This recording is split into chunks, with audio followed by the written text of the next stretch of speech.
So we've just seen our head and arm strangle video, which should be the first submission that you're attempting to attack from the mount. Sometimes the person's grip and their ability to keep their forearm pummeled behind your head makes it difficult to complete the submission. So then we saw that a back take is a potential next step, okay? Very similar setup is an option to go for the armbar. The one sort of disclaimer I'll attach to the armbar is that in order to finish, you generally do have to switch off from the mount position until you're in a sort of perpendicular T position laying across your partner. Now, if you have good control, you should be able to finish the armbar there, okay? But you have had to let go of the mount. Therefore, in this hierarchy, we'd go head and arm strangle first, a back take is a good second option. I would position the armbar as the third option, okay? Even though you might feel that by going straight to the armbar, you have a quicker pathway to submission than taking the back, by getting to the back, you're still in a dominant position. Whereas by going for the armbar, you do have to lose some top position advantage, okay?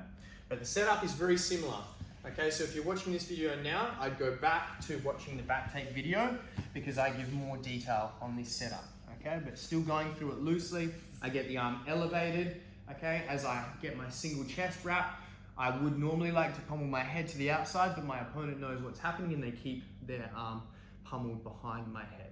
From here, I use the far trap grip, okay, with my hand to break the grip with my shoulder drive and get to here.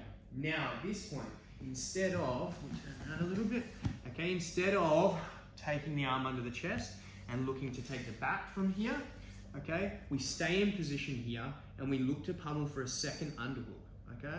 A really good position to go for the armbar from mount is from the double underhook position, not the single underhook position which we currently have, okay?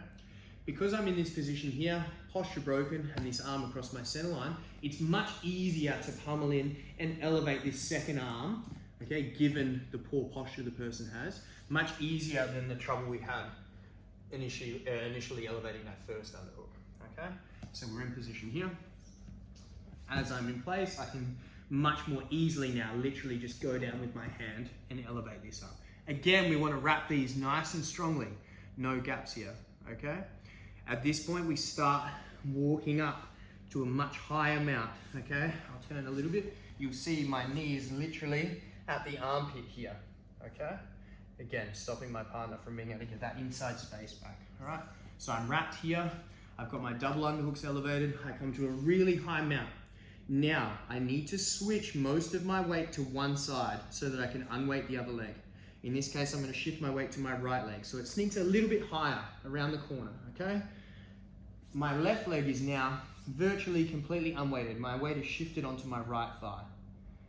This allows my leg to pummel around, and I want to bring my heel around in a circular fashion and trying to keep my knee as low to the floor as possible as I do so. Okay, so I bring it around. As it gets to about here, I now start shifting my weight back more to the middle. My goal is to get my ankle or my heel to my knee here, locking this closed circle or almost like a triangle around my partner's head and two arms in this dominant double underhook position. Okay? Most of the resistance against the armbar will come from the second arm, holding and securing the first arm so I can't peel it back. So I'd much rather deal with this secondary arm first. I'm going to attack an armbar, in this case on Rachel's left arm, which would go over my hip this way, okay? But I want to get rid of this arm first. So I take this arm, okay, using both hands if need be, and I pummel it to my pocket, okay? Like I'm putting the wrist in my pocket on this far side or the bottom side towards her hips, okay? Once it's there, I simply just lay my body over that position. Because of the way the shoulder's set now, it's very difficult and it'll take some time for her to pummel this arm back inside, okay? And right now I'm being nice, but I really should be sitting a lot of weight on my left hip down through my opponent's belly or through their solar plexus here, okay? Now this arm's out of the way, I've got a free look at this arm, okay? So I'm basically just going elbow deep with this head side arm, okay? I scoop in if I have to, play around a little bit here until I can scoop it in. Let's just turn a little bit, okay? So I'm here, scooping through, and I'm gonna cup my hand over my own thigh, okay? Now that arm is nice and locked in, I'm hugging myself to it. All right, at this point, I move my head towards her legs because again, I need to unweight my leg. If my weight's up over here and I try and bring this leg around, it's weighted. So I want to sink my head this way. Now this leg's nice and light. So I can bring it around, gain my head control. I'm still sitting on top.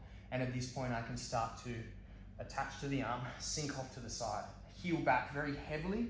On this leg, I want control of the head, okay? I'm securing the hand right at the end of the lever. 2 hands on one, setting it across my hip as my thighs and everything. Squeeze to attach to the shoulder. And then I'm twisting, one elbow pulling low, the other top elbow nice and high to push and pull, bending the arm around over my hip, with the fulcrum of this break being over my thigh, preferably putting their tricep on your hip bone, okay?